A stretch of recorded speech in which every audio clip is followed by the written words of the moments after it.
All right, guys, it is Rick Ginn, and it is that time here on Flip with Rick. Today's topic's kind of insane, and I've never actually really addressed on how to stop being lazy and how to become rich. It's crazy because I've actually taken this actual journey. And what I'll do is we're going to apply it specifically to wholesaling, but honestly, you can take this live stream and apply it to any area in your life. I am not kidding you. It works. So even if you're, hey, who's this crazy guy? What's he talking about? My name is Rick Ginn. I am the Rick and Flip with Rick. You guys probably know my son, Zach. And we run a wholesaling operation, a seven-figure one here in South Florida, and we love what we do. Obviously, I've been doing it for over 20 years, and I have an extreme passion for this business. And what we do is the purpose of this channel is to unite wholesalers and give them an outlet to learn this business without fear of being oversold every product in the world from people who don't know what they're doing. And our goal is to get you your first deal and easily get you your first $100,000. Remember, guys, wholesaling is actually really simple. Us humans complicate it. I am the living example of how complicated I've made this business. I've made a ton of money. I've complicated it. I've tried to reinvent it 1,000 times. And when it all comes back around, you just go back to the fundamentals of wholesaling, and that's how you make money in this business. So here's what I want you to do. You have a chat. Let me know what market you're in, what's going on. Just say hello. It's a great place to connect with others. Honestly, there's people in this chat that have done so many JV deals, and I'm fine with it. And I want you to do it. There is no requirement to do a JV. You can do it with me and Zach. We have updated our program. We got some amazing things coming out with it. You don't have to take a course with us. And if you go, hey, what's this guy talking about? How can I learn this wholesaling? Go to freewholesaling.com. I'll scroll it eventually on the bottom here. And that's where you can learn with 27 years experience, everything you want to know about wholesaling. You do not need to go to all these people who need to charge you $5,000, $7,000, and $10,000. It's ridiculous. Guys, I've been through the fire. I've done it. I do this today, and I want to share it with you because the world has changed, the way we share information, and the days of living in these archaic issues where it's like, if you give me X amount of dollars, I will sell you my soul. I don't sell my soul. My time is extremely valuable. So I don't want to do 40, 50 hours a week of doing Zoom calls with people all day, because the reality is 90 to 95% of the Zoom calls, they're going to fail because they have no idea what they even got into. They got so excited. Rick's going to help me buy 10 properties and it's going to be amazing. That's not the truth. That's not how this business works. And I'm here to be the voice in wholesaling. Nobody ever speaks up for this business. All you guys get is gurus pounding you with how they're going to fix your life. But the reality is they have a 95% failure rate. So not all gurus are bad. I'm sure there's some good ones out there. But for the most part, wholesaling specifically is so watered down. My goal here is to make this completely transparent, help out as many people as possible. And then somewhere you're going to go, man, I want to do business with Rick and Zach. They have been sincere. They've been authentic. They've been honest. And that's what we want to do. So if you guys, I get fired up, man, when I talk about this stuff. I love this business. And a lot of people are like, oh, you're a hater on good. I'm not. I love wholesaling. And for wholesaling to really thrive and survive, we all have to find a way to work together. I'm okay paying someone to help me out, but man, you better make sure you got results. And for the most part, you can almost fake anything on the internet anymore. You can't trust people anymore, and it's a pain in the butt. So we want to be your honest, trustworthy solutions, because me and Zach are the only people that put out 100% free content. And when I say free content, we don't ever charge. Why? Because we don't have to. And we are here for the long haul, the long play. Most people in coaching are grabbing that money as fast as they can, and they're going to go out and increase their lifestyle. They might buy some properties. God only knows what they do with the money. But if you get value from what me and Zach do me a favor. Make sure you are subscribed to this channel. Make sure you smash that like button, and you will learn that we are trying to earn your trust. I never take anyone's trust for granted. And the problem with this business is you get these wild pitches. You think it's going to solve all your life's problems, and it only puts you in a deeper hole. And I'm here to shut that crap down. I'm sick of it, man. It's worse today than I've ever seen it. I get ads every day. By the way, me and Zach run 0 ads. We have a Facebook community, Wholesaling Houses for Real, 86,000 people. I know you guys enjoy this stuff. You can't sell in that group. You can't be a guru in that group. And every guru tries to penetrate it. It's so crazy. So if you have a question, put it in the comments. Join the live link. If you don't know how to go there, go over to Wholesaling Houses for Real. Make sure you subscribe to all their channels, the Rick Ginn channel, the Zach Ginn channel, the Flip with Rick. Why do you guys have so many channels? So we can segment the comments so you guys can go and seek the stuff you want out. So anybody on here has ADHD? I do. It's a gift. It's not a curse. Whatever your teachers told you, they were dead wrong. You're right. I'm never getting a job. I sucked at getting a job.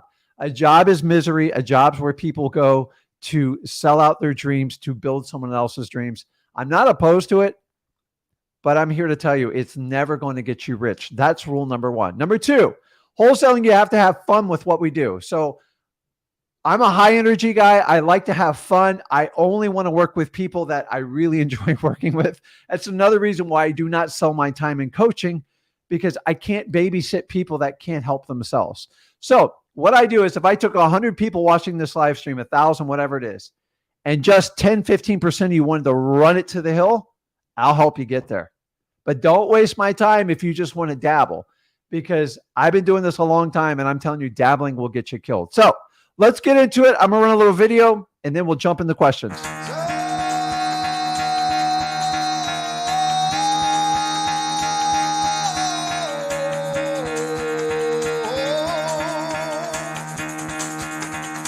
Get the fuck out of bed, bitch. Go.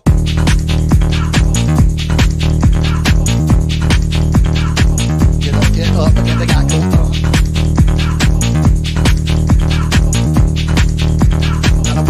Time to wake up, bitch. Get up. Get up. Get up.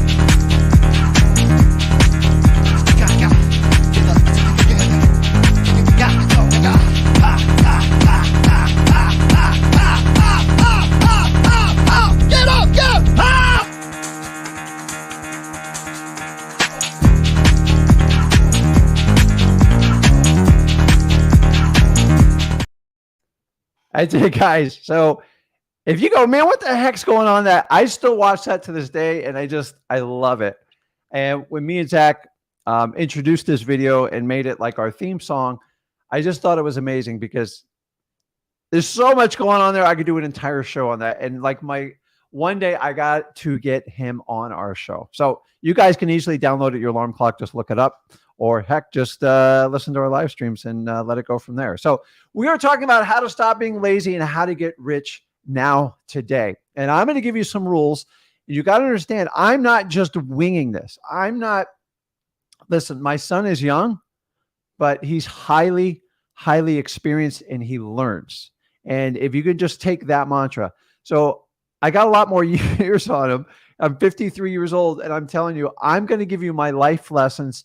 And if you were my son, or my daughter, or my aunt, or my wife, I would sit down and tell you this exact thing, and I would not change it. So let's jump into that, and then I'm going to jump into questions because I want to help out as many people as possible. So let's get into it. By the way, if you guys want to learn how to do what we're doing, go over to, let me pull it up here, freewholesaling.com. It's scrolling on the bottom. I'm going to leave it up for just a second. I don't like too many distractions on it. We don't run ads on this channel or anything like that. We recommend products we use in our business instead of help to you. We actually train them on you. Knock yourself out. It's not a requirement in our business. So guys, make sure you are subscribed. And please, if you like the content, smash that like button. So let's get into it. We've all been stuck in the laziness, the analysis by paralysis, and it's always the same thing. So I want you to understand this first. There's only 3 phases you can be in life. You can look behind everything that's happened to you where most people are stuck in life. And that's what gets you into depression. Sorry, that's the fact. Something didn't go right and you can't let it go. Or you have anxiety, which is the fear of looking into the future, which paralyzes most people, gives them analysis paralysis. And then you have the present moment, which nobody ever fulfills it. It's challenging. Like, how can I be in this moment? I'm always thinking about the past and thinking about the future. And so you got to first, before you get into your laziness thing, is where are you on that chart a majority of your time? If you're constantly thinking about crap that happened to you in the past, you can't be in the present and you can't plan for a future. So you're going to have to address that. I'm not a psychologist. Honestly, I can just give you life experience. So the first thing we're going to do is, when we talk about that, first identify which timeline you spend most of your time in. And the more honest you are with this, the more progress you can make. So I'm not here to diagnose people other than ADHD. You know how I feel about that. Sometimes I just talk and talk, but I want to help out as many people as possible. So the first thing we got to do, we talked about lazy and switching over to getting rich. You guys got to fix your self-talk with yourself. I'm telling you, man, the person that you talk to the most is yourself. It's absolutely crazy, and nobody ever addresses this. Do you know you have over 70,000 thoughts a day? I mean, and predominantly 95% of them are everything that's happened in your previous experience, like the day before, the week before, the year before. That's crazy. And the thing is, you can fight this all you want. You can't overly control your thoughts. You just got to kind of let them flow. So a lot of you fight with your thoughts, but here's the problem: is your body is naturally wired for the negativity. It's the truth. And what happens is, when something goes wrong, say a deal falls apart, you beat yourself up. Now, it's okay to stroke yourself once, beat yourself up once. But the reality is, once you start that pattern, it just becomes redundant and it doesn't stop. And the reality is, you guys are your own worst critic. You beat yourself up. You're your own worst cheerleader. And until you fix this, you have zero shot at moving forward. So how do I address it? Number one, recognize it. You can't recognize every thought or you'll go crazy. But when you start having negative thoughts, go, okay, write them down. Why do I keep saying like this? Recognize it, forgive yourself, and move on, and come up with a playful, a kind of comical thought. So if a deal goes bad,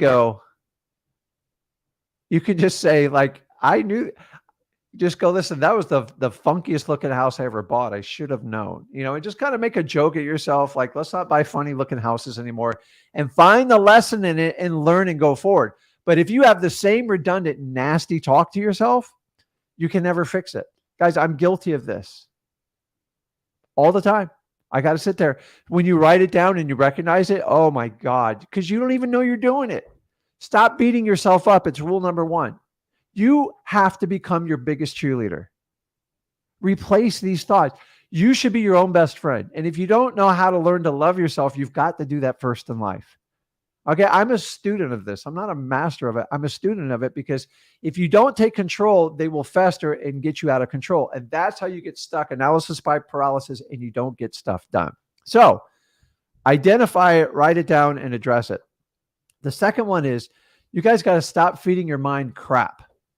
Sorry, it's the truth. I've done this for a long time. Your mind consumes everything that's delivered to you. So if you watch 3 or 4 hours of TV today, all those commercials and stuff, that's why they do commercials, because they work. It's called hypnosis. I love when people go, Rick, I don't believe in hypnosis. I go, okay. Everything in life is hypnosis. If you accept it or not, it's just completely up to you. The problem is, you don't even know you're being hypnotized by TV ads, by messages. Like, I can see the message a mile away in any type of media now. Like, it took me a long time to understand it.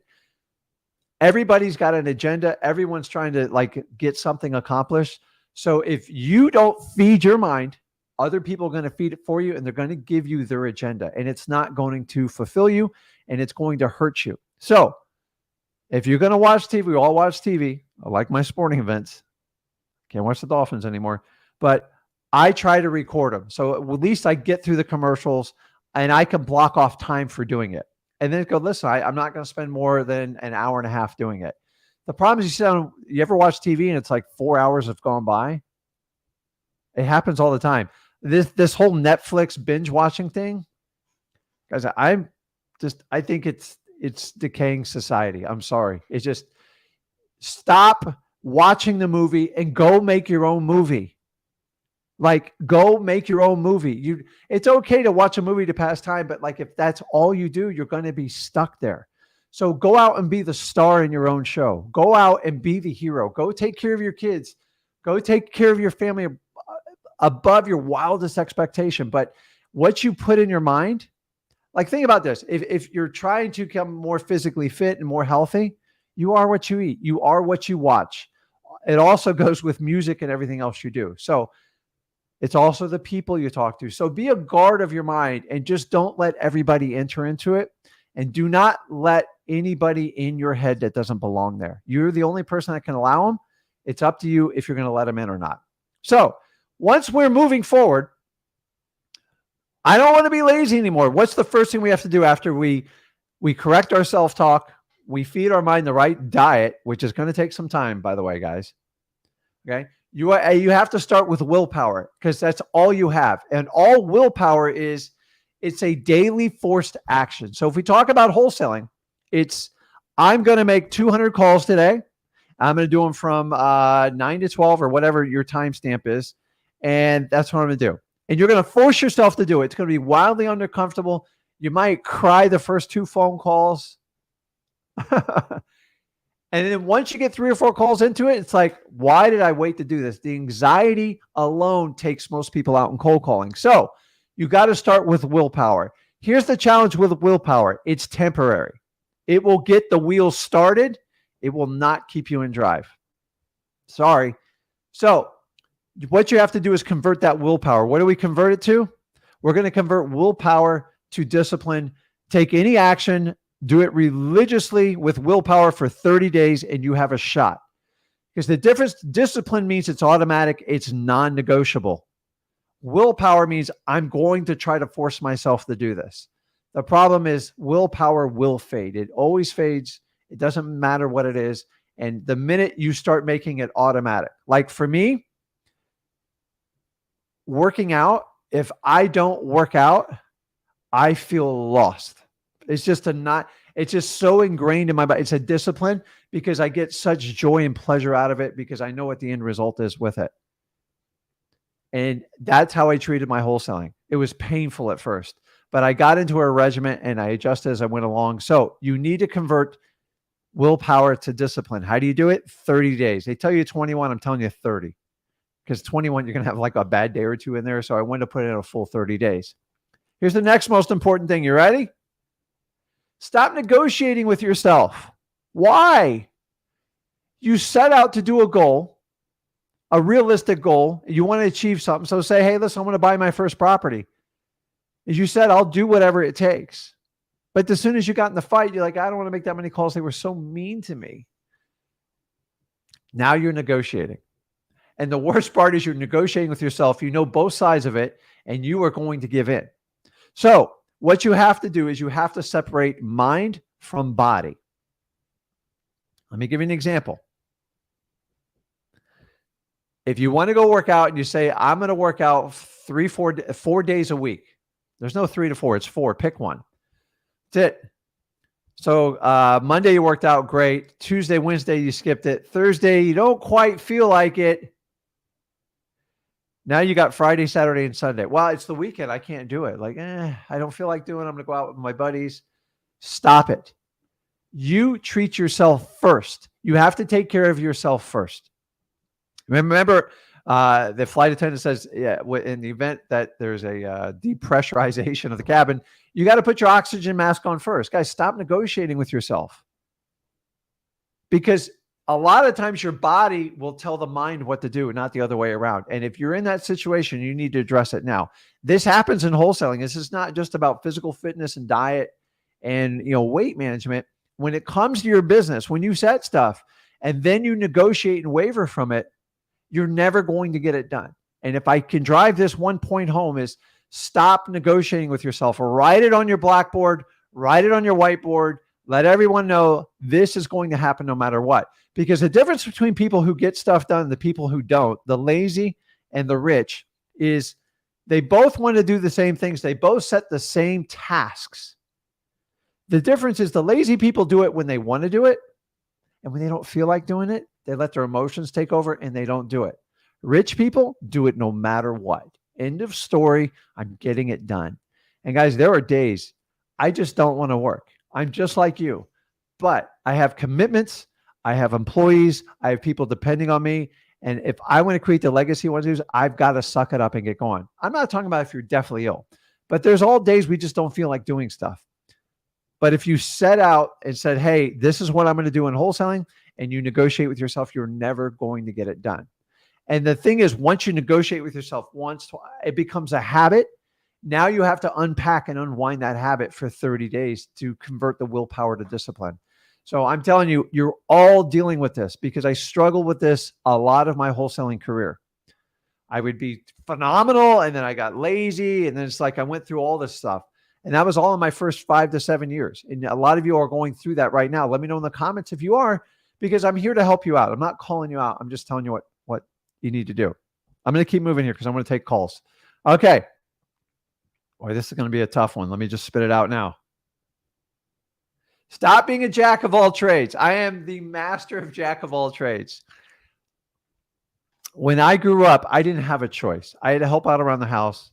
I'm not going to get into like my personal things, but I had to do a lot of the fixing of the house. I had to like figure things out, and we just didn't have a lot of money. So when I became one of the men of the house, I had to figure out how to hang fans, how to do stuff, all when I was a very young man. And I came really handy to the point everyone would call me, hey, Rick, can you help me hang a fan? Hey, Rick, can you help me strap this up? Hey, Rick, can you help me fix this on a boat or a car? And I learned a little bit about everything. And I'm here to tell you down the road, it is a nightmare because I can pretty much, are you one of these people that you feel like you can do anything? It becomes like a habit. So I'll watch a tradesman do a job. I'm like, okay, I know how to do that. You're not going to learn it doing it once, especially electricity, guys. If you get shocked, you understand, especially on 220. So the reality is a lot of my life, I thought learning everything, it's a survival mode. And what happens is if there's ever a hurricane or you got stuck on an island, I know I'm going to live. I know how to hunt, fish. I know how to do everything. I know how to dam water and do everything. But in the reality of the business world, it is of zero value. Every now and then in a pinch, it's like, hey, Rick, can you hand this fan? We got someone to come look at the property in an hour. We're going to make $100,000. I will fix that fan. But the problem is you never stop, and it becomes a massive addiction. And so what you have to do is, and you guys will see this in my son, I didn't let him become the jack of all trades. You know what he did? He became the master of wholesaling. It's all he knows. And in his short career, going on 6 years, he knows more than most wholesalers out there. Why? Because it's his entire focus. So what you have to do is stop being the jack of trades, and you got to focus and immerse yourself in just one thing. And guys, this applies to anything you do in life. Stop being a jack of all trades. It's a waste of time. Think about how we do schooling. It's ridiculous. You're going to learn a little bit about math. You're going to learn a little bit about English. You're going to learn a little bit about physics. You're going to learn a little bit about geometry. Like, it's crazy. I'm telling you, to become a master in anything, dedicated, singular focus, and completely immerse yourself in it. Let me give you an example of immersion. A lot of the trainings that I did, if I ever read a book or I watched a video, or even if I did a course or anything like that, I buried myself into it. I would lock myself in the room. I'd watch it 9 or 10 times. I would analyze it. I'm the type of person that has to write notes. I still do it to this day. My son makes fun of me. I just write notes like crazy. And when I did that, it changed. It just changed. Like, I don't know about you, but so think about this. If you guys are a Netflix binge watcher, why do you do it? It's like, I get so into it. I feel like I'm there. Take that same attitude and put it in your wholesaling business. Guys, focus and immersion is probably one of the greatest things you can do. And if you're ever in a tough time in your life and you got a challenge, sometimes this is the meditation. This is the medicine that will help you get through it. So we've all been through tough times. Okay. I recently lost my mother, and part of my deal is I just immersed myself in my business. I'm like, because I can't fix it. So I just want to keep our mind occupied. Otherwise we go to past thoughts and we get stuck. So if you're going in a challenging, If you're completely broke, if you're tired of being lazy, go over to freewholesaling.com and just immerse yourself, because I'm not charging you $5,000 for it. So just go, my God, this is a gift dropped in my lap. I don't know how long Zach and Rick are going to do this. I'm waiting any minute for them to put a $5,000 price tag on this course. I'm not going to do that, because I'm earning everyone's trust watching this live. And how do I earn your trust? I do what I say and I honor my word. Very rare in our business today. And I commend anybody who backs their word up with what they do.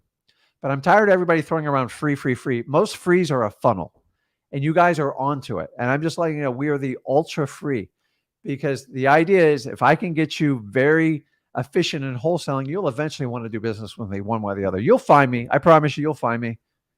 I might get in a plane and just travel all around this country and meet everybody. I don't care. So focus and immersion is absolutely amazing. The next one, we're getting now a little bit in the nitty gritty. You have to prioritize your schedule. Here's the deal, guys. Either you schedule your day or your outside environment will dictate it for you. Which are you doing right now? And be brutally honest. So I force myself to use Google Calendar. I know how simplistic it is, but it works. So you can use it on your desktop. You can use it on your dumb phone. I call them dumb phone now because I think it's making us all dumber in a way. But I will tell you, it gives me reminders. I check it. And the key with this is set your day in advance the night before. You have to plan, guys. I'm sorry. If you want to get stuff done and you want to stop being lazy and become rich, if you do not have a planner, you have zero shot. There's no way. Your brain cannot memorize everything you need to get done in a day. So it's free. There's no financial cost to this. Plan your day out. Okay. And when you plan your day out, I want you to take down the biggest task first, the one that freaks you out the most. Now, it doesn't mean get up at 5 a.m. and cold call, but prioritize what you need to get done and understand what you need to get done versus just doing menial tasks like getting a logo done, getting your LLC named. That's not money generating activity. So I'm going to prioritize my planner based on revenue, activities, and anything that has to do with marketing, sales is what my primary focus is going to be. End of story. That's how I'm going to do it. You also have to take account if you guys are working. I worked through my first 8 months of doing wholesaling, and I know what it's like. You really got to plan it. I didn't plan it well, and it drove me nuts, and I'm here to tell you. So here's one key you've got to understand whenever you're doing any type of calendar planning. My favorite time, because I was erratic. It took me 2 years to get into this. Okay. Some of my ADHD just flows through because I want to be everywhere at a million times. But the problem is life is weird. So we all like to plan it, but God has another plan for us. So here's what I do is I do 2-hour time blocks, maximum 2-hour time blocks. So if I'm cold calling, which I don't, I fully admit it. But if I was making follow-up calls, it's 2 hours. Because if I do that, I'm much more efficient and I don't take phone calls. I don't take messages unless it's an absolute emergency. Take 2 hours because studies show that 2 hours, the average employee gives 2 to 3 hours of work on an average office a day. That's it. So you're 8-10 hours a day. It doesn't matter. Most of the time you're sitting in the water cooler, they're BS and they're surfing the internet. So you guys work for yourself. So do maximum 2-hour blocks. After your block, take at least a half hour for stuff to get done. Get stuff done. Return phone calls, go to the bathroom, grab a snack, a bite to eat, whatever you need to do. Okay. And then you can set your time blocks. Usually you'll set 3 to 4 time blocks for the day. And then you prioritize those time blocks and make sure they are activities circulating around marketing and sales, because that's what you have to do in the beginning to get it done. So, I know this is a bit of a froth over, but I'm here to tell you guys, if you take the steps I just gave you, if somebody dragged me when I was 18, 19 years old and forced me to do that, Mona, how unpleasant, I would have thanked them. I would have said, my God, thank you for telling me this. Now, here's the reality is it's not as easy as it sounds to implement. It sounds easier than it is, but once again, if you go back to the one where I said, stop negotiating with yourself, stop doing it. So This live stream is replayed. Go back and check it out. I need you guys to fix your head. And if you're having negative talks, like, I don't know if I can ever get this done, that's where it kind of starts. So you got to start there. How bad do you really want this? What is your why? What is your belief? Do you have the conviction to get through wholesaling? This process will help you. See, laziness is just a form of procrastination. It's just like, if I don't make a decision, by the way, if you don't make a decision at all, you made a decision. You just don't know it. And you live in this la la land, and there's nothing worse to me when someone can't make a decision. It drives me nuts, especially in business. Personal, I deal with it. You know what I'm talking about. But I want to be around people that can make a decision. And the really cool thing about me and Zach, we have never centered your decision making around paying us money. But you got to make decisions. You guys got to take a massive amount of action. And so the biggest cure to laziness, if laziness is sitting in motion and doing nothing, what's the complete opposite? It's like, go crazy, break stuff and get it done. I don't care. And that's what it takes in wholesaling. A lot of people are like, I'm going to make 5 phone call todays and get it done. So you guys know we're running the 100 offer challenge. Me and Zach introduced it yesterday. Do it. Use it as momentum, guys. Think about this. You're a plane. Okay. A plane sits in a hangar, is like, it doesn't move. We call that plane lazy, right? Maybe it's fueling up, but when it comes down on that runway, it starts going 1 mile an hour, 3 mile an hour, 5, 10, 20, 50, 100. And before you know, you're flying 400 or 500 miles an hour, 30, 40,000 feet above the air. It's crazy. That plane can't do it without momentum. Why? Because that plane wants to get to a destination. If you want to get there, you're going to have to take action. If you want to freeze yourself, but here's the reality. Laziness doesn't fix the problem. It only makes it worse.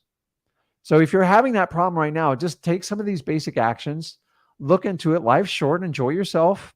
And the beauty of wholesaling is you get to dictate your day. But when you go to work, you got to work it. You can't just hope you pull up one day and there's a duplex in your driveway. So, okay, let me get to some comments here. Let's see here. Awesome. So Angela's got her first offer out on the 100 days. So Angela's got 99 more opportunities, but today ain't one. You don't want me rapping, guys. It's pretty bad. I know. So, calling Liz out and making a decision, guys, like once you realize that when you don't make a decision, you're actually making a decision. You just don't, you're not conscious about it. And that's the worst thing about it. So, okay. I had some, let's see here.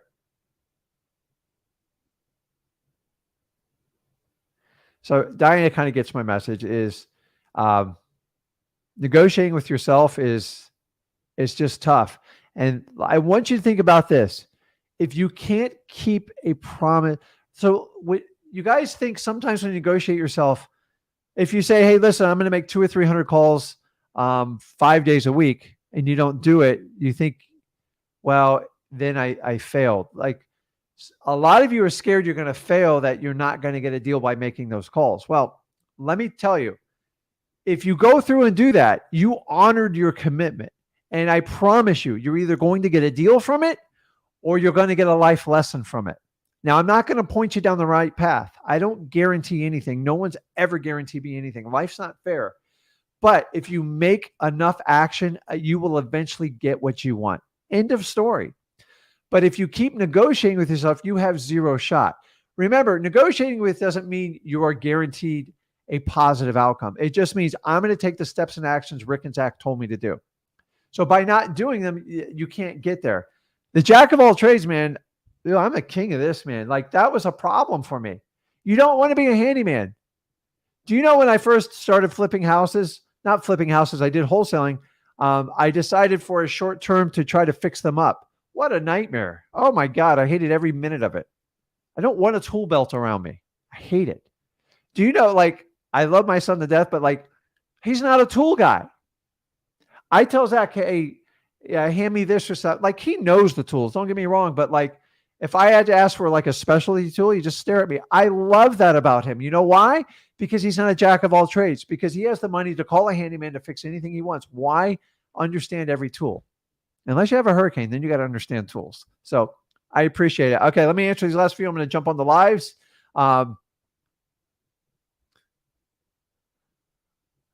Says, hi, Zach. Well, I'm not Zach, I'm Rick, but it's okay.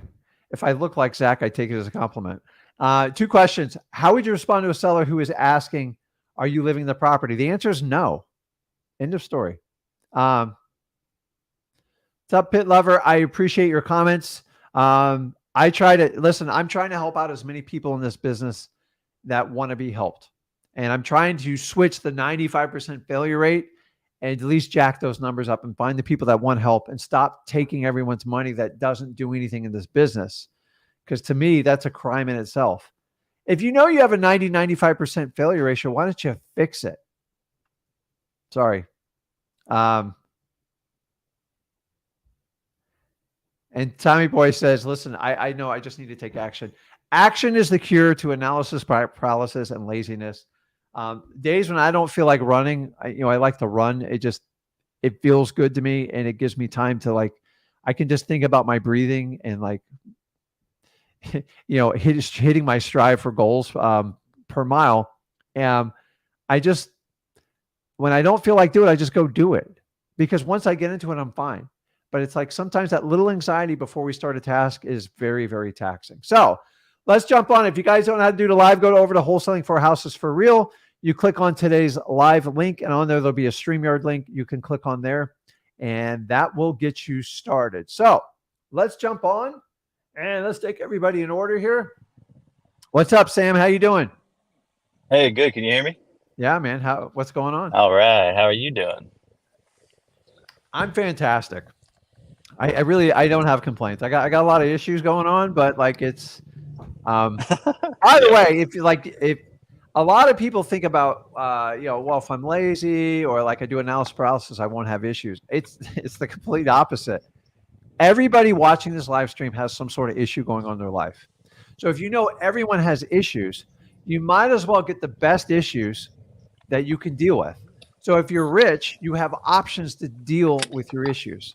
There was a time in my life I did not have options. That's why I was always the jack of all trades.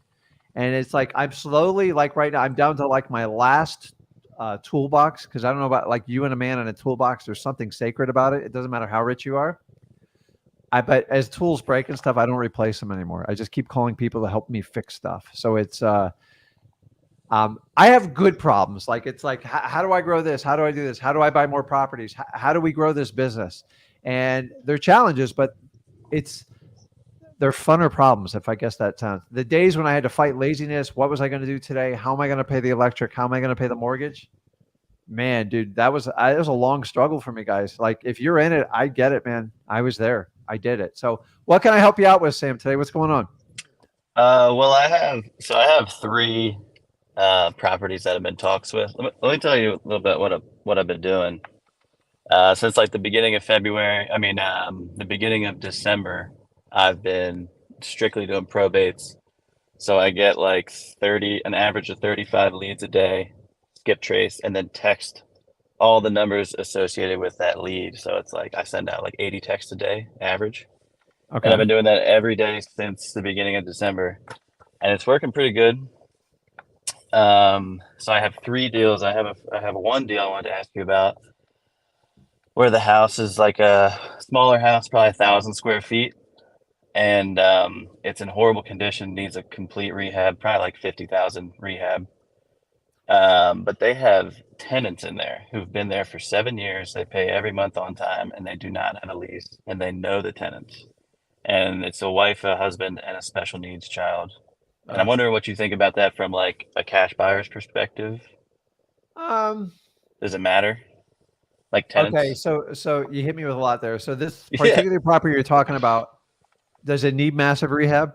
Yeah, it needs a full probably about 50,000. The roof is good, but that's an 8-year-old roof, so that's probably okay. I looked at it, seems fine, but everything else, pretty bad. Did the tenants just run it to the ground? Yep, But that's Okay. what the So owner like, said. well, the owner's got to take responsibility. It's the owner's fault. It's just be brutally honest. Like, it's the truth. Owners who let tenants run properties to ground like that, it's their fault. It's not the tenant's fault because you put a bad tenant in there and you didn't follow up and manage them. This Yeah. is the number one type of deal I buy. End of story. And I'm not here to make the owner feel bad. Like Right. you can't. Like, they're your customer. But the reality is the owner got complacent. The cash was rolling in. It was easy. Somebody told them, probably some guru told them, just rent it out. It's easy money. It's just going to come in every month like automatic. It's what we call passive income. And guess what? You go out to look at the property. Tenant's like, one day I can't flush the toilet. And he's like, oh my God, look at this property. Dude, I've done this myself. And now he or she's a tired landlord. And now they want you to solve their problem. Now, Well, it was a probate. It was their mother had the property, and so she was the passed mother away the in landlord? October. Yeah.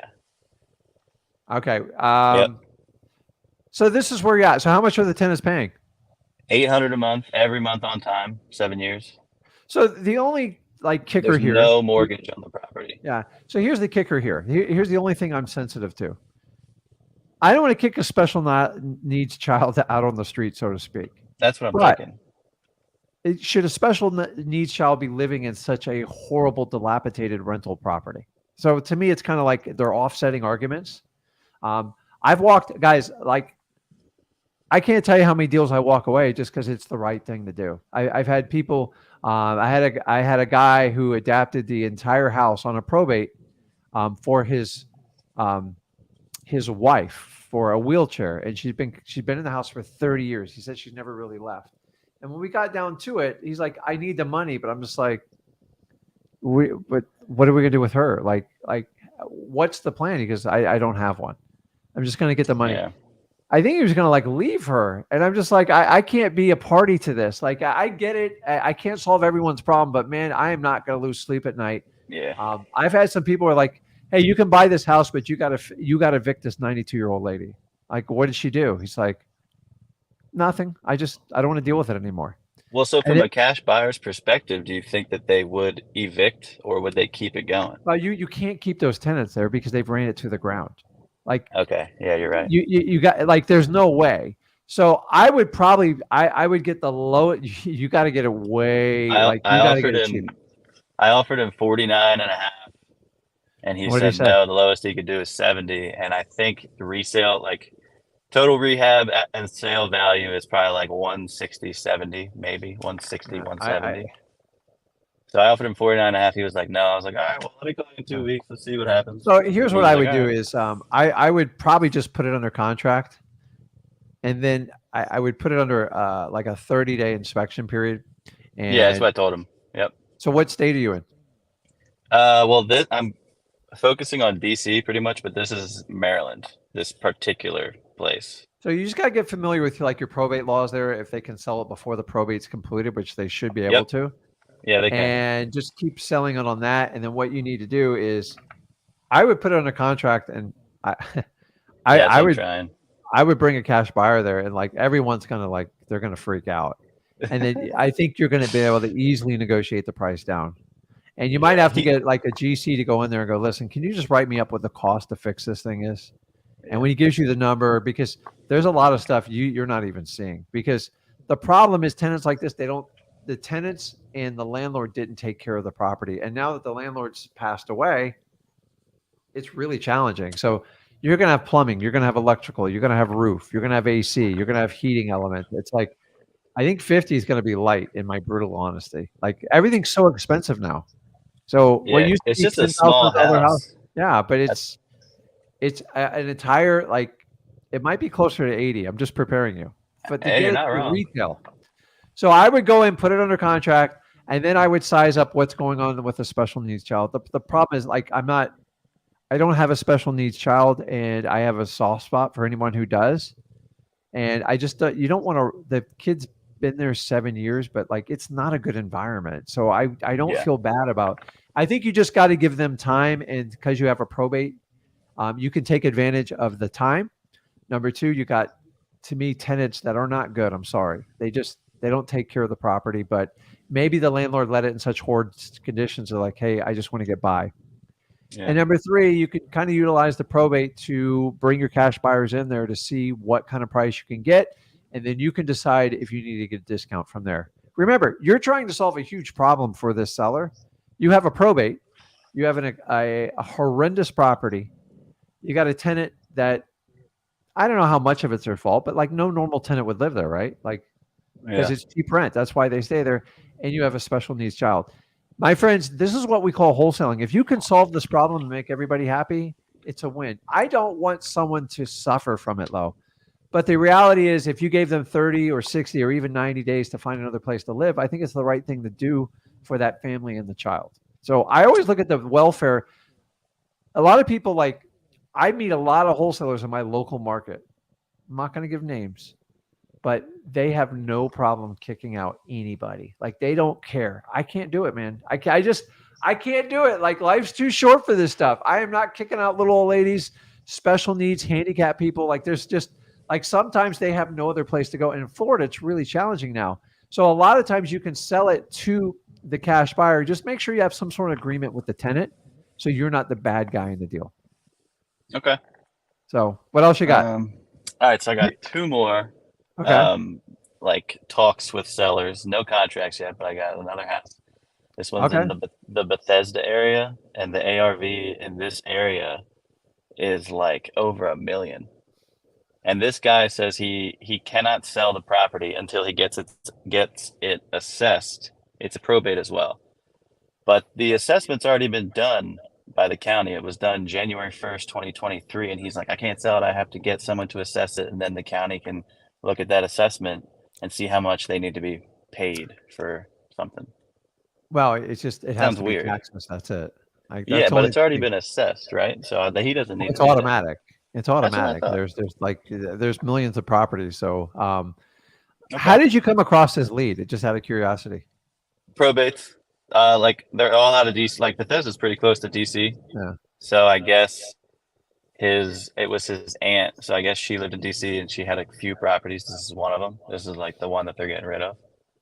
So So Bethesda's like 2 miles out of DC. yeah. So the only challenge when you get into like $1 million properties is it becomes it's not your standard probate, and it become a much more formalized probate depending on what state it is. And there's all sorts of things you have to like figure out. It's not the easiest road. How is the property? Is it in good shape?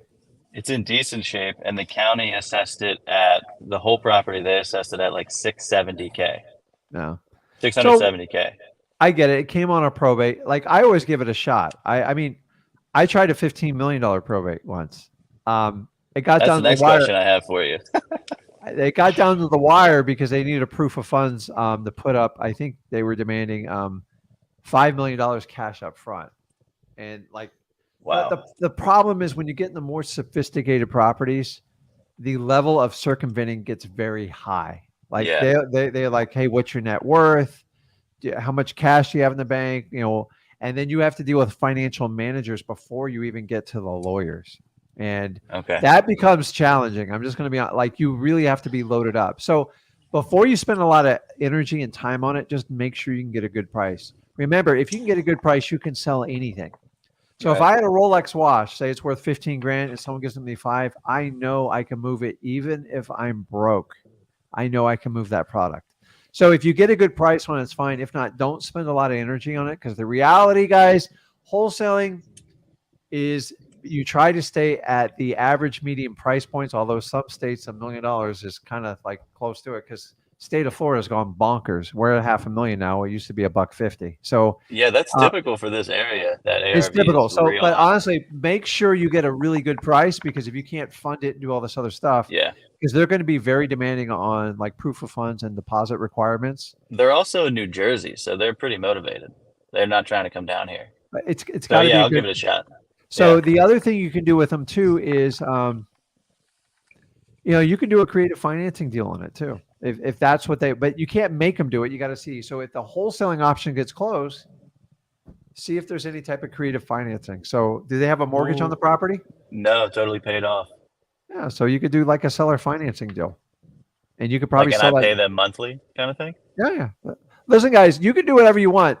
You don't have to use a bank for everything. Interesting. So if you could strike a deal up, what you got to figure out is what would someone pay to either lease or buy that property. You can run a regular amortization. And by the way, you know that little thing called Chat GPT? Yeah. You just stick it in there, it'll spit it all out for you. It's unbelievable how fast you can spit. You can do it on a phone call if you can get Yeah, I saw access the to it. episode you guys did on that. That was It's crazy. like me and Zach run it all the time on all our offers. I'm like, hey, I That's just tell cool. my acquisition, I go run it, just run a quick amortization schedule. So figure out with today's current rate, if you bought that thing for X amount of price, what it would cost you in monthly payments, and see what you could take it to market with. And if you Okay. can make a difference in it, why not? Like, who cares? Those sometimes when they're not there and they're like, okay, well, I'll keep it going. And then basically they get more money for it. So you could give them the price he asked for you, but they got to give you a deal. And remember, you are not stuck with traditional bank amortization rates. Let me give you an example. I have a deal right now, a very simple deal we recently did, where I offered the guy $35,000 for another mobile home. It's in an area that I know rents really well. So I thought 35 was a little bit of higher price. It should have been maybe 25 with repairs. I go, I'll give you the 35, but here's the deal. I'm going to give you $350 a month till it's paid off. End of story. So that's 10 years, right? Yeah. So I rent it out for $1,000 a month, and who care if I paid him 40 or 50? Do you think I care? Like, it doesn't Yeah, there you matter to go. me. And so like I didn't do it. He goes, you're going to do a traditional amortization schedule. I go, no, I'm giving you Nope. what you want. You got to give me what I want. I go, I'll give you 350 a month to go. He goes, that's all I was getting in rent. And then, we fixed it up a little bit, got a renter in there. I'm just like, and I got Sweet. I didn't even think about that. yeah. So it's like, you can do stuff like that because you don't know what people's situation are. Right. So the key distinction when dealing with any type of seller, number one, make sure they're motivated, because otherwise you're in realtor hell. And number two, listen to what they want and use that information, take it in, and then see if you can make it work. It doesn't mean give them exactly what they want. You can give them what they want if you can get what you want, but you can't have it both ways. So price or terms, I get it. The wholesale deal is not going to work it out. What if I could give you $6,500 a month for that property? And you don't even have to get into the details on it. And then if they want to add interest on it, then you can add it. But like, try the framework, because I was going to offer the guy interest and everything else on it. He didn't give a crap. And then guess what? Guess what my strategy is in 2 to 3 years on that property? What? I'm going to call him up and say, hey, John, Cash offer? I got some great news. I came in across some money. I know I owe you about $26,000 left. If I wired you 15 grand, would that work for you? Like, we could wipe this thing out? And he'd be like, oh, that's awesome. Now, sometimes they take it, but I will tell you, this strategy I just used right there, it works like half the time. Okay. You can't do it 2 or 3 payments into. You got to let some time go by. You have to establish that you're going to pay them on time. But eventually you can go, hey, listen, you know what? I got this tax refund, and I figured, would you be interested if I could pay you off like right now? I know I still got another 8 years left, but what if I could just give you the money right now? What if I could just give you 15, 20? So even if he comes back and says, I can't do 15, Rick, but I'll take 20. I just got a $6,000 discount. Now, think about that on a bigger number scale. Oh my God. And so you don't have to do it, but like, you do it. Half the time they'll take it, because money today is worth so much more than money tomorrow every time. But you never know what, guys, you think so many times in your head, they're never going to take it. They're never going to take it. They're never going to take it. That's why me and Zach teach you to go for no, because you never know unless you ask. He or she that asks the most usually will get more than the other person. You know, there's people just like, I can't do anything. It's crazy. I love cultures that negotiate everything. Like, to me, it's amazing. In the United States, we all just assume everything's okay. That's the price. I'll take it. Could you imagine going to Starbucks and negotiating your cup of coffee? I mean, the damn thing cost them like less than 10 cents to make. Yep. And it's like, oh no, instead of $5, can I give you 4? And literally look at you like you're like a foreign nation. And I'm just telling you, in real estate, we have that luxury. It's one of the few luxuries that we can do it. So you guys got to utilize that skill. You never know what your seller is going to take. So don't discount it because it's such a big number. But on the wholesale, unless you can get a substantial discount, you can't even attack the wholesaling. And then just go back to them and go, listen, see what it's worth, see what you can get for it, and just say, listen, if I could give you 6,500, or I don't know, maybe it's 10 grand a month. I don't know what it is. I have a deal right now where I did it, where I offered the guy, this is when I was younger, and I've since sold the deal, but I offered him 5,000 a month. I'm like, oh my God, like that's a lot of money. Well, I wound up leasing it out for 9,500 a month. I was like, so what I did is I put it under contract. I gave it 30 days and I marketed the crap out of it. And I had people standing in line for it. And I was going to walk away from it. It made me over 100 grand. So Wow. I'm just telling you, ask. I love like eccentric properties because they're not easy to sell in today's market, so to speak. So look at your options, see what their motivation is. Try the wholesale first and then switch over and then listen to what they say and then think about it on paper. Go in a closed room and just use your thinking cap. Because that's how you make money in wholesaling. It's grind and hustle to get the leads. But once you get the leads, that's when you have fun. You're like, okay, can I make this work? Can I do this? I love creative financing. I didn't start out doing creative financing. I had to learn it through wholesaling. But all my creative financing leads comes through wholesaling because I'm looking for distressed properties, people that need to sell. Because if there's motivation, you can usually strike a deal. If there's no motivation, it's torture to me. I hate it. I hate MLS. And I still use it to buy some personal properties, but it's so archaic how the whole thing works. It's the same crap every time. So anything else? All right, last one. Sorry to take up all your time. Okay, let's go. Actually, I gotta go. I gotta get back to work. My boss is gonna kill me. But all right, this is the big one. I have one more. Same deal. It's probate. This lady, she has 3 massive properties, 3 separate properties. Okay. Just outside of DC, and they're currently being used as self-storage facilities. There's one LLC for one of the properties, and then the other 2 properties are under one LLC. And the finances of all these businesses are horrible. They're barely breaking even. They might be losing money. But this lady, I think it was her uncle's. She's the sole heir. She's trying to move them quickly. And the county has assessed just the land value at like 5.5 million for all 3 properties combined. And I don't know what to do with this. She's trying to move it immediately. And I'm like, oh yeah, that sounds good. Getting information from her. You're going to have to find the opportunity in it first. Because if you can't find the opportunity, you don't want to go through all this work. So like I get a lot of people bring to me, hey, this guy or this company owns 30 properties and they want to move them all in one stroke.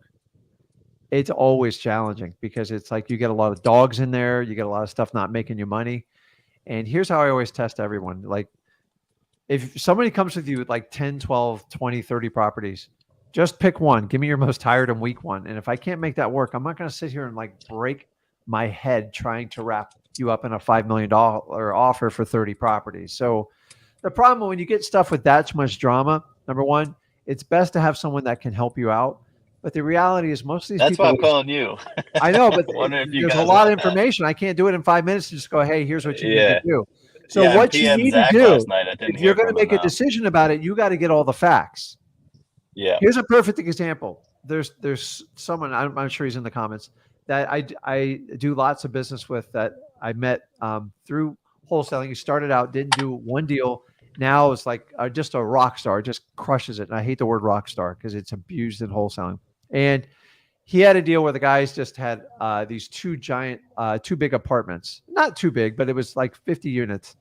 And he goes, Rick, he's 91. He's desperate to sell. And he kind of gave me the number and I ran it through my calculator. I go, dude, like it's got to be perfect at that price.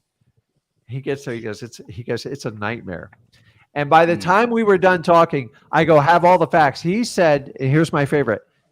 His accounting records are impeccable. Now, when I hear stuff like that, now you've piqued my interest because that means someone's taking care of the books. Dude, the guy sent his accounting records. We waited 2 weeks. When Zach was 4, he could have given me better accounting records in crayons. It was so bad. And when we were said and done, the initial offer, we cut it by 70%. and he's still mulling it over. I don't waste Holy time. I go, crap. then if I'm buying this big of a problem, there's got to be a huge upside for me. So that's I, what I'm saying. She wants cash and she wants to do it immediately, but I have no cash buyers that are like commercial like that. she's going to have to offer a deal of a lifetime. So she's going to have to Exactly. open up. So is it, what are they properties? Is it vacant land? What is it? No. There's 3 properties, and each of them have self-storage units on them where people go store their stuff, pay like a monthly rent.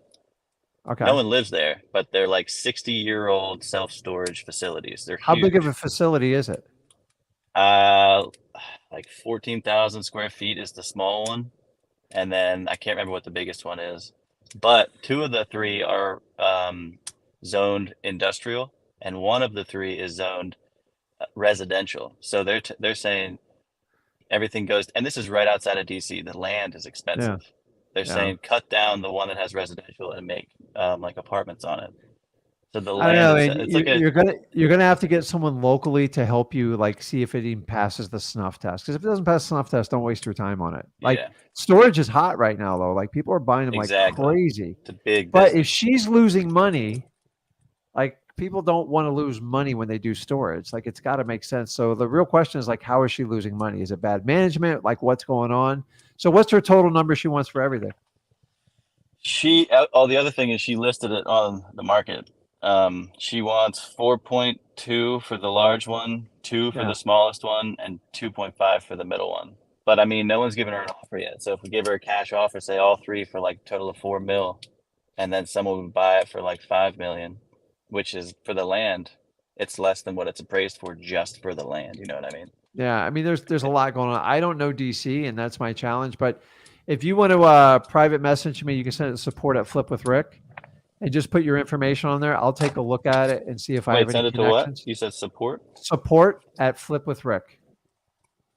And what's that through? Is that through Facebook? No, it's just email. Oh, Just, okay, cool. yeah, Cool. send that there. Put your name next to it, and I'll take a look at it this evening when I get through my day, is to see if I have a connection up there that can help you out with it. Because Support that's the at problem. Is flipwithrick.com. yeah, support at flipwithrick.com. Okay. Cool. Okay, All right, man. man. Thanks for your time. Okay, I'll see you, man. Later. Steven, you there? Hey, David, what's going hey, on, man? not much. In the Just car waiting. today, there, man. Yeah, I'm working. I'm waiting, like to see if I get a delivery from Walmart, like Spark Huh? Driver, kind of like what is that thing called? Amazon. Like I'm Okay. delivering groceries pretty much right now because I usually do like painting work and like renovating houses and stuff like that. But I'm kind of like I'm at a point in my life where I've been trying to wholesale for 2 years, but it's like I've never been consistent with my marketing. Like I've set up campaigns before, like, and I mean, it's just like I'm horrible with like staying consistent and staying committed to it. And So today's live was like custom made for you. yeah, so that's why I hopped on. Cause right now, cause the thing that kills me the most is hopping on the phone with the people, and it's like it's crazy because I love talking and I love talking Yeah. to people, and I, like even like strangers, like when I'm at like a store, like I mean I just love like conversating, but then I don't know, like just the whole thought of like talking to them about the house, and I've done it before, like I just need to do like what I did here and just like not overthink it and just get into it and freaking make the call. You know what I'm saying? Listen, Because I got. when it boils down to it, wholesaling, you're really just connecting with people and conversing Right. with them and Right. just converting that into cash. Like that's it. So Right. so many of you guys go out there and do your conversations for free. Right. You might as well get paid for it. What you need to do, because I had to work while I did wholesaling because I had obligations, and me I too. commend you for it, is you're just going to have to schedule yourself. And Yes. then number 2 is you got to stop negotiating and just got to like, Right. because you're Yeah. really good at willpower, but you got to convert that willpower to discipline. And Yeah. you got I to mean, get extremely consistent to the point where like, I can't live without this. I'm going to continue to do it. that's where And it's at right now. That's but how the I problem is feel a lot right of you guys put conditions on your negotiations with yourself. now. Right. Okay, so if Yeah. you put conditions negotiating with yourself, wait till you get to a seller, because that's going to be even harder. Right. If I get a deal, I'll continue cold calling. No, you can't do that, because Yeah. you're going to have to make a crazy amount of calls just to get your first deal. And my favorite question is, Rick, how many calls do I got to make to do a deal? I go, honestly, if you're leading with that question, you're probably doomed from the start. I don't know. That's like saying how many tackles do I have to make before I make it in the NFL? I have no idea. A million? You just gotta go. 2 million? Like nobody knows. It could be one tackle is so amazing. Like it's just, you got to, like, we're all guilty of going in and out of what we do. You have to find a way of just being ridiculously consistent with it. And until you solve that, you're going to have that constant problem. So you got to find a way that you can talk to customers, set time aside so you can still do your job and manage everything you got going in your life. But I would go back and replay today's live, because I'm telling you, man, I'm giving you 53 years in my hip pocket. I wish somebody grabbed me when I was a young man and forced me to do this stuff. I had to learn the hard way. I had to learn it the hardest way. And I want you to understand is you have the gift to talk to people. You just got to force yourself to discipline yourself to treat it as a business as opposed to like a little bit of a hobby. Because if it's a hobby, you'll get a deal or two here, but like there's a majority of people do wholesaling in general. They're hobbyists. They're like, I get 1 or 2 deals. What if you got 3 to 5 every month? Like, what would that do to your life? Yeah, that's the thing. Like for me, that's the only option, and that's really what I'm going for this year, because I don't want to let another year like pass by. Like last year, I was a superintendent for a construction company, but it wasn't my thing because I'm not like a fan of like I'm not like a mean bossy guy. So holding people accountable is hard for me. Like I could barely hold myself accountable. That's really what I want to like. Well, this is what we have to fix. Okay, because I can't control everybody outside of you, but if you can't control what you got going here, I'm going to give you a hard fact of life. Life is going to be tough. But the thing is, we all manage it. I'm no different than you are, buddy. Like the only difference is I forced myself to do it, and I made it a habit, and I turned it the willpower into discipline. That's it. I'm like the nicest guy in the world. I'm actually told I'm way like too nice to people. I'm just like, oh, Rick, I'm the worst landlord in the world. That's why I'm not allowed to touch any of my properties, because like I like every time I get a sob story, I'm like, I mean, tears start pouring out of my eyes. I'm like, oh, we can't kick this guy out. Like, he's got this wife's she's pregnant. It's just like, he hasn't paid the rent in 6 months, Rick. I'm like, man. And then you kind of like, well, we got to find a happy medium. So I just got out of the way. So you can't control everybody else around you, but what you do, you are 100%. There's everything you in that car right now was your choice. Everything you're doing. And once you know you're accountable for it, then you can move forward with it. But when you usually go, well, I'm giving you good feedback here. You just told me, I'm like, I'm too nice of a guy. And then I let myself off the hook. It's a choice, man. It's a choice. Do it or don't. And if you don't make a decision, you sit in this purgatory, double hockey sticks, whatever you want to call it. And to me, that's the worst place you can get, because nothing gets done in your life. Because you do a little bit of this job, you do the wholesaling, they drive you crazy. Your boss is driving you, and you're not doing anything you're passionate about it, and you're not making any money, and you get super frustrated. And that's when you make horrible mistakes. That's when you try crazy money schemes to try to dig yourself out of it. You're going to have to make a choice. Now, you can do both. We all have the same 24 hours in a day. Most people don't want to do it. I was not crazy about working a full-time corporate job and doing wholesaling, but I just made it work. And after you figured out wholesaling, once you figured out your time block stuff, it wasn't that bad when you got into it. But you cannot do stuff when you feel like doing it. You will get murdered in this world. That is the difference between people who get stuff done and people who just float around in life. And remember, Steven, you're not paying me a dime. So you got to understand the value in what I'm telling you. I'm telling you the truth. I'm looking you right in your eye.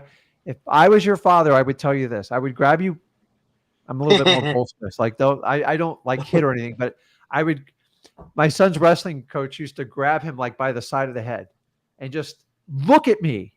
Yeah. Because to get a point across, sometimes you just got to grab someone's head. Now, the old football coaches used to grab the helmet and shake you violently. I'm telling you, sometimes you got to grab people's heads, snap, and look at me. I need you to hear what I'm telling you.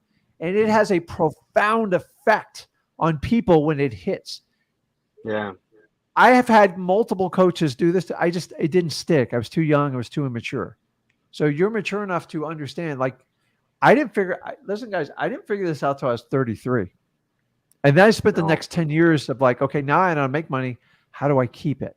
And that's a whole nother journey, which I would love to help you guys out Oh, with. yeah. I'm just here to tell you it's stop negotiating. When you get home tonight, whatever, sit down and go, I want you to write it on your back. I am not negotiating with myself anymore. It doesn't mean it's going to work out. It just means I'm going to take the steps to to ensure my progress. Because everybody wants to think everything's a straight line. It's this wild, wiggly thing. Oh my God. So stop negotiating with yourself. You already know you're doing it. And the fact that you're recognizing it is the key point. You have to make a decision. Otherwise, you're going to keep doing this forever, dude. It's the truth, man. That's the scary thing to me. Like another year. It is, but like it's fix it. So here's another thing. If you guys are struggling with stuff like Steven's being honest with me, I appreciate it, is Tony Robbins does an incredible exercise. He calls it the Dickens effect. So if you guys ever saw, I don't know if it's Christmas Carol with the Charles Dickens, your past ghost comes out and they show you, if you don't make a change, what your next 10, 20, 30 years are going to look like. And the idea is if you go through it and you make it very emotional, like, okay, if I don't start eating right, I'm going to gain 100 pounds. I'm going to be stuck in a chair. You know, my wife's going to leave me. My kids are going to hate me and I can't make any money. I'm going to be on government welfare. And you just go, I can't take it anymore. The key is he takes you there without hitting rock bottom. Most people wait till they hit rock bottom and they go, okay, I'm going to make a change. The problem is from rock bottom, it's a long climb out. So I never hit rock bottom, but some of you guys on this call are at the rock bottom, and rock bottom is an incredible thing, but you guys got to make sometimes your own rock bottom. So look at what you're doing now and say, if I don't make this change of negotiating with myself, what's my life going to look like in 10 or 20 years? And start looking at, if I don't make a change, what's my life going to look like? You already know what it's going to look like. Just look to other people who have done it. Maybe sometimes guys, you got to look at your parents. God, I love my parents to death, but I don't want to be like them. Like, I know that sounds terrible. We all want better lives for everybody in our family. So you got to learn, like we can learn so much. Guys, freaking go to a nursing home, go sit down and people ask them what their biggest regrets are. It will change your mindset of how you operate your life. You guys think you're on this earth forever. You're not. You're on a very short time. Make a run at it. Make the best run you can and help yourself out. But we're all indoctrinated into this, like, go to school, get a good job, pay your taxes. It's all by design. The people decide to live outside of that, unbelievable lives. And I lived in the majority for the longest time, and I'm telling you, this is the path to get out. So, Stephen, I lost you, but go get it. Emery, you there? Emery. I am. How you doing, man? All right? Yeah, I hear you, man. Emery. Oh, there you are. I'm here. How you doing, man? There I are. What's going on, man? What can I help you out with? What's that? I have a question. I understand that. Can you hear me all right? Yeah, I hear you. Oh, okay. Yeah, I understand Arizona has a law that requires disclosing that you're going to wholesale the property. Are you familiar with that law? It's a piece of cake, dude. It's a piece of cake. Go into freewholesaling.com. Like, we put it all in there.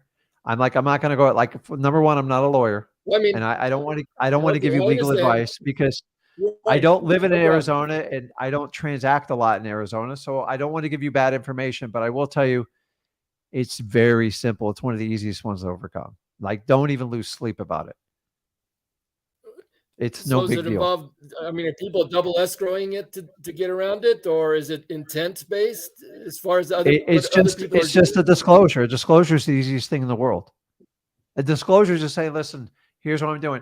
Here's the problem is, like, when you buy a property, there's no guarantee you're going to wholesale it. So it's beyond flawed. Like, so in reality is everybody has to disclose this, because in the event you were to sign a property, which every contract usually allows you to do, as long as it's in there or you put it in writing, then everybody would have to put this disclosure in. Every now and then, the whole idea of the original assignment was Richard Ginn puts this property under contract, and I go, you know what? I want to put it in my corporation. And we just okay, we're going to sign it over as long as you live up to your obligations. That's the whole purpose of an assignment.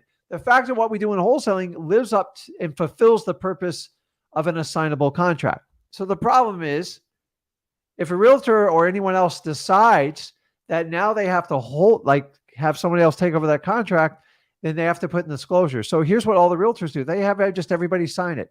Have you ever gone to a realtor? You know you got to sign 8-9 pages of disclosures now before they even talk to you. Why? Because they're CYA. Like, I'm not going to risk it. So guys, when you have to do a disclosure to overcome a state statute, it's the easiest one of them all. Sellers they don't care. They'll sign it all day long. And you can go on the internet and get it. I believe we offer it in freewholesaling.com, but we don't give it as legal advice. So if you have a real question, I'm more comfortable with you contacting a local real estate attorney, or better yet, a title company is probably going to answer this question in one stroke. But don't let it stop you.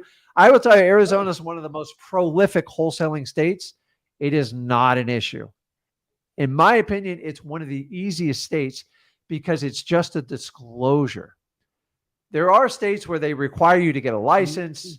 You have to double close, and like they put very few, by the way. But Arizona, man, like don't let it hammer you, man. Like, it's disclosures are easy. I signed so many disclosures, it's embarrassing. Disclosure just says you can't tell me I didn't tell you this. That's it. Doesn't guarantee you're going to wholesale it. So just throw it. So if I do a property in Arizona, I throw it in every packet. You're covered. End of story. They go, what's this? I don't know. It's disclosure. State wants me to sign. It just says if I wholesale it, I made you aware of it. You okay with that? Good. That's my explanation. Like, I'm not hiding stuff, but it's ridiculous. Yeah. The problem is we have, like the state of Florida, we have so many disclosures. It's a ridiculous. If a house was built before 1970, we have to do a lead-based disclosure. Now we have to do a Chinese drywall disclosure because it was so bad in Florida in early 2000s. What's the other one? We have elderly laws. I think we have 6 disclosures now we have to sign that I never had to deal with when I started in this business, other than the lead-based paint. So they're never going to stop with it because we're legislated to death, and somebody got hurt or someone got screwed. There was some unscrupulous wholesaler out there that didn't tell someone what they're doing, and they pissed off the wrong person, and this is how they're going to protect everybody. It's not going to protect everyone. It's just another piece of paper you got to sign. Go sign a mortgage. They have 19 pages of disclosures before you even get into the actual mortgage. So don't worry about it, man. Yeah, I'm not asking. Yeah, okay. I'm not asking for legal advice. I was just wondering what other people are doing as far as you know. So I'm telling you, Arizona is the most prolific. Just sign the disclosure and move on with your life. It's no big deal. Oh, okay. All right. I have another question. Yes. Working on a 10-acre parcel, the seller says they're very flexible. They inherited it 10 years ago, 11 years ago. It's in a small town in Mississippi. Population 12,000, and the top population is decreasing. Yeah, and it's zoned residential right now. It's surrounded by commercial property and has railroad tracks behind it. I called the planning department. They said it'd be no problem to change it to commercial if I wanted to. Yeah. And I asked them what civil engineer do they work with the most, and I asked that civil engineer if he has an idea what would be in the most demand. I also asked the planning department, what they that people want, and it was not responsive. The planning department only said that they feel it'd be better as a commercial, and so did the civil engineer. Yeah. So I called other purchasers around the area, and I called them, and I talked to, I don't know, 10 maybe. None of them were interested in buying more land. Yeah. Honestly, with that size population, you're gonna have challenges. With a population base of 12,000 and decreasing, it's probably not going to work. I'm just like, you would have to have a personal play in it and understanding it. And like, So unless you're doing the right things by calling and see if you can provide value to anyone, but like, I just don't think there's anything there. Like, I like that they got it inherited and they sat on it for Mhm. 10 years. So unless they want to do something like, you would have to come up with something super creative because the property does not produce cash. And that's the challenge. So like, how do I pay you? Even if they gave it to you, you still have to pay the property taxes and figure out what to do with it. And I've dealt with civil engineering. It is not a cheap bill. And for that fact, I just don't know where you're going to go Right. with it. It's like, you're going to Mhm. have a very advanced strategy. So unless you personally like want to lock this thing up and use it to your advantage, I just don't know. A, how do you fund it? B, how do you make money with it? And then even if you did a creative deal with it, how are you going to create cash on a vacant piece of land that has no development at all on it? And the only thing that's going to Mhm. fix that Yeah, is it's time also and it's circumstance. So Mhm. just, Yeah, it's I would also just heavily kind wooded already. of move on. It's just not going to work. Like, guys, when you guys are doing this stuff, Okay, well, especially when you do virtual and you're in I small like it. populations, you got to take note to it.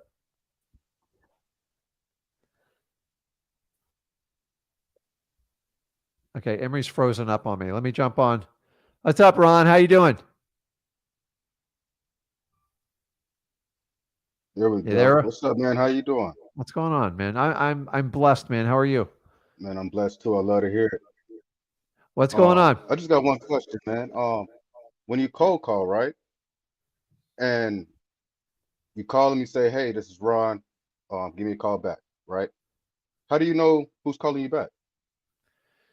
So you're talking about when you call them and you get like a voicemail, right? Yes. So so part of this is you have to understand the strategy you're going to implement. So sometimes on the first call, sometimes it's best not to leave a message. You know why? No, why? Teach me What something, do you please. do when you get missed calls? Either call them back or I don't. Because curiosity usually kills you. So unless it's someone you just don't Yeah. want to deal with it, but here's the reality, guys, when you get like that unknown number, unless it says, unknown caller, somebody calls me like, dude, the curiosity kills us all. Like, okay, who's calling me? I don't understand this person. You look up the area code, you try to figure it out, and then eventually you wind up calling. It's one of the best strategies you can play in cold calling. So I'm not a cold calling expert. My son is. Like, hundreds of thousands of calls he's personally done. So he's been in the trenches. He's tried it multiple ways. He never leaves a message on the first round because if you leave message after message, you become a stalker. You're not a cold caller. So you got to leave some mystery in what you do. Eventually, at some point, you do have to leave a message. So you have to establish like a policy so you don't drive yourself nuts in how you're going to do it. On that first missed call, a good percentage of those people will call you back automatically without you doing any effort. And you get a little bit less resistance because they're like, who is this? What are you calling me for? That's easier to say, stop calling me because you're trying to buy my house. So Okay. that's rule number one. But if you want to go through free wholesaling, because that goes into like detail on how to address on how you want to do it. Now, different markets sometimes take different strategies, but for the most part, if it was me, I would not leave a message on the first shot and hope for at least 30 to 40% of those people just to call me back out of curiosity. Because guys, curiosity is the secret in marketing. If you can leave people just slightly on the hook, like, we are curious creatures. If we don't know something, we want to know about it.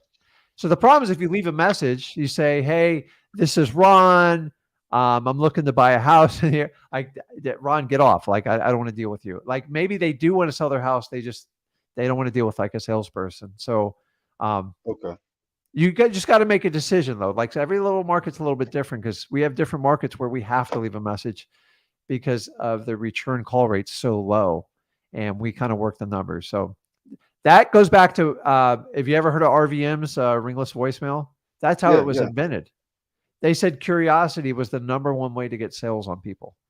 So even if you Okay. do leave a message, you got to leave a message like so let me hear when you leave a message. What's it sound like? I haven't done it yet. Okay. I So if haven't you made any leave a calls. message, it's got to be just like if you were having a buddy call you. Okay. Hey, John, it's Ron. Hey, give me a call back. I got a quick question for you. You can't go, "Hey, this is XYZ Piranha Shark Buying Company. We want to buy your house, pay you cash." And I'm done. Like, I already know what you're going to try to do, and I'm just going to delete your voicemail right off the bat. That's why Yeah. ringless voicemail was pretty much outlawed in this country. It was dangerous. Honestly, of all the tools in my 21 years of doing wholesaling, ringless voicemail by far was the most effective. It's just not legal in the markets I do it in anymore. So Okay. take a note to it. Go, what works in RVM? It's the curiosity. People just go, oh my God. Like, it was genius, but it was sneaky, and you know that. It's So like cheating almost. think about it, man. And that was back when, like, it was just like, I go, this is the great. Honestly, guys, I would spend. It was embarrassing. We would skip trace the numbers. We used a service for it. We did it, and it was unbelievable the amount of leads we would get doing it. But I knew it wasn't right. As bad as that sounds.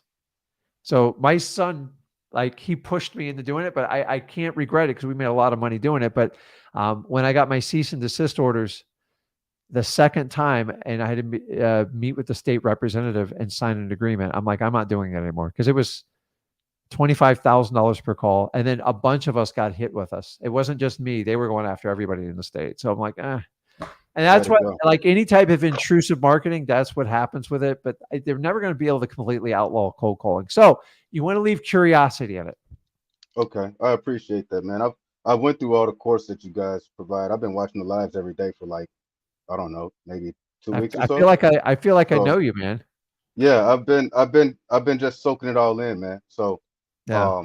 but that part right there really had me stumped. I'm like, if I'm calling all these people with all these different random numbers, and people call me back, if I'm leaving messages, how in the world am I supposed to know what property this is? So you got to sit down and figure out some logistics and how you do it. So I'd rather you take action than, like, not do anything at all. So you got to sort out. So if you're going to call from a particular phone number, my idea in the long run, and you can figure this out, it's easy to sort out, is when people call you back on a number, is, when you're calling back, you've got to know that they're from a cold call being returned. So how you do the logistics to it, you can figure out the technology. It's not that hard with virtual numbers and stuff like that.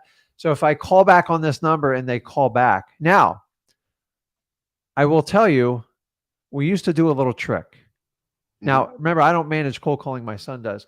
We used to do a little trick when we, to see if people were paying attention, is we do this on SMS. We would leave a different phone number for them to reach out back to us.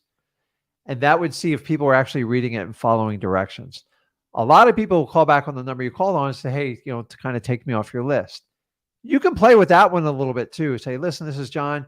I'm going to give you my cell phone. Call me at 772. Now, it's still a cell phone, even though it's a business line. And you could do a virtual number, and it requires people to jump through one more hoop, although that could have a downplay effect on it. But what you have to do is, when you get an incoming call, you have to know. So whenever our company gets an incoming call in direct mail, that phone number is dedicated to that type of incoming call for a particular city or county. And so when everyone calls, I go, hey, here's a call coming in from West Palm Beach. It's a direct mail. So they know exactly what they're doing. There's a different mentality between direct mail. I will tell you, there's definitely a different mentality when people return a cold call. So we don't go into complete depth in this, but the understanding. So do you merge all your numbers on one phone? No, not yet. What you want to do? You want to find a way. Anything yet with that? You wanted to find a way to separate so you can understand who's calling you back. Because, man, when everyone starts calling you back, it's like, oh my God, like, is this John, my friend? I'm going to the game with, or like you calling me to sell a house? And it's like, if you're prepared for the phone call, you know how to deal with it. Like, the reality is, we treat our friends, people as opposed to a stranger. You've got to be on your perfect P's and Q's. With your friends, you don't have to worry about that. And so find a way when that call comes in, you know where it's coming from. So you can achieve that with any type of virtual phone number.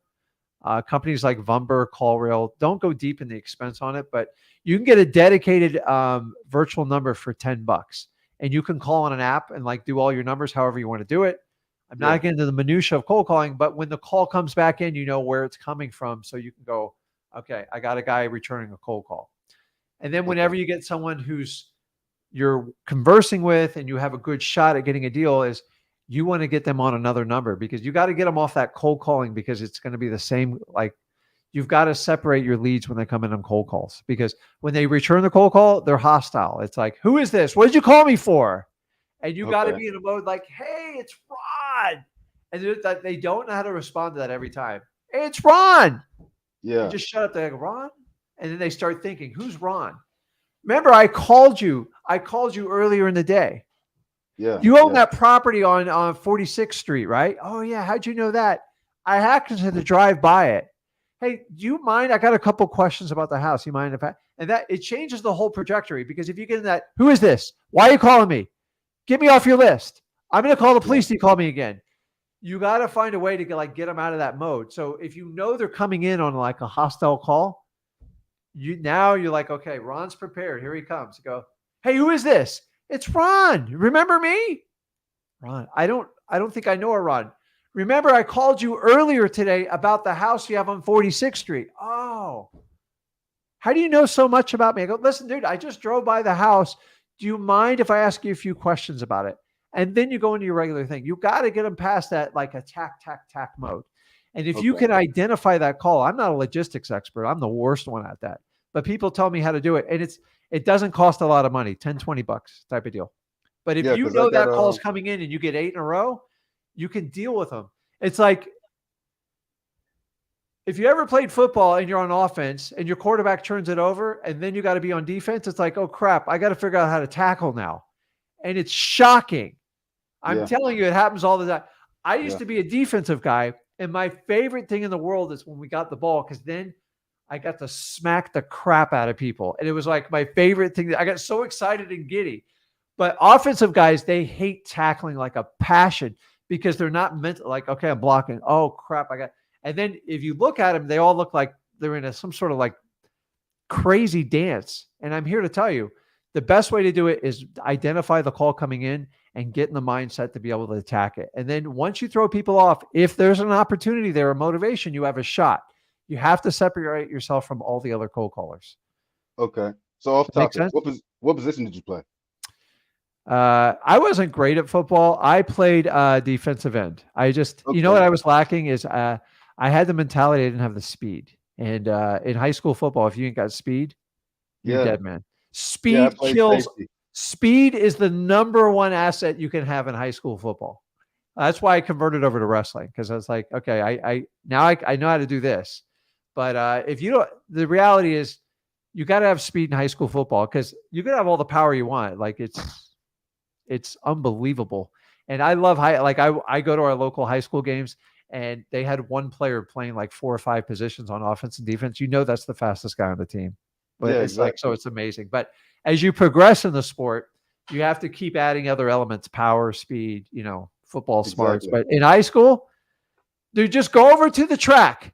Go find the guys on the track team and see if you can get them in a uniform, because you will dominate if you do it, because our best receivers, our best safety, they all came from the track team. They knew how to run, man. It's like, speed. So I'm just telling you, you have to be prepared. It's like, am I tackling or am I blocking? And it's like but when it switches, they're calling in. It's like, oh crap, we turned the ball over. I got to cut it. And you can't be off guard. They're going to be caught off guard. You can't be off guard, and you have to protect yourself. Guys, you have to immerse yourself in your business and understand these little nuances. It's what makes a difference between getting a deal and not getting a deal, because you have a lot of competition. Guys, life is a competition. You got to find a way to dominate your competition. These little tools, I could do this for days with you, but that's why I want to keep you guys connected and help you out as much as I can. I appreciate it, Rick, man. Okay, man. Yeah, I did some reverse driving for dollars a few weeks ago. Mm-hmm. I only hit maybe 30, 40 properties. Got 3 or 4 calls back. And speed killed me, right? So one person, they called me back, and it was actually, I enjoyed the conversation. It was a real good conversation. It was great. Perfect. Problem was, I missed their call. I was dealing with my children. Yeah. Called them back an hour or so later. Kids will do that to you. Yeah. So in that time span between them calling me and me calling them back, they got a contract with the realtor. So I probably wouldn't have been their best option anyways. It's fine. Like, But listen, you know, it you don't get happened. them all, but you understand it, dude. Let me tell you, man, I was juggling 2 small kids the entire time I was doing wholesaling by myself. So like, I know I used to throw my kids, I go, hey, listen, daddy's going to stop by and look at a house. And like, I got in trouble for taking my daughter a house that was extremely inappropriate. I'll just leave it there. It was a massive party house. And boy, did she went and tell mama, and daddy got in Oh trouble. man, But daddy brought home a big fat check a month later. made things a little better. But to this day, she tells you, remember that time you took me to that house? I'm like, oh yeah, we got chased by a hornet's nest in the front. Then we got inside. I had to like cover her eyes and like take her out. And then they called the cops because they thought I broke in the house. So it was like a 3-prong. So she let me get, my daughter got stung by wasps, saw stuff she shouldn't have saw, and then she got interrogated by the police. What are you doing? I go, baby, it's called wholesaling, man, and I love it. And I talked my way out of the whole thing, but like Man, it's fun, man. Just keep doing what you're doing and just keep thinking like I just taught you. Just think a little bit outside the box, because you can't be your average salesman. You got to be a person that, if you like to have conversations, you got to find a way to get to the conversation, and you can't be a robot. And with AI and all this crap coming out, there's a lot of people going to be left in the dust. You will never replace you. You have to have that human connection. So keep it. You're doing it the right way. cool, man. Thank you for the words, Okay. bro. Awesome. I'll keep See you, in bro. contact. Okay. So guys, that is it today. So if you don't want to be lazy and you really want to become rich, understand that you've got to start addressing your self-talk, and you have to understand you cannot negotiate with yourself. If those are the 2 rules that you can hammer into, I want you to get today. Go back, watch the live stream. It's on replay. Guys, make sure you are subscribed to this channel. Make sure you subscribe to my channel, Rick Ginn, my son's channel, Zach Ginn. We will be back on Sunday and Monday. Remember, we're doing the 100 offer challenge. And remember, if you guys want to have a deal and JV with us, we are going to put the link up soon. We have renovated it. We have got the best team in the world to work with us, and we have figured out how to do it on a mass scale, and we want to include you guys. So guys, go out there, get some deals, have fun. And guys, I know you're not lazy because you're wholesalers. You think the opposite of how society does. Go out there and get deals. I'll see you guys.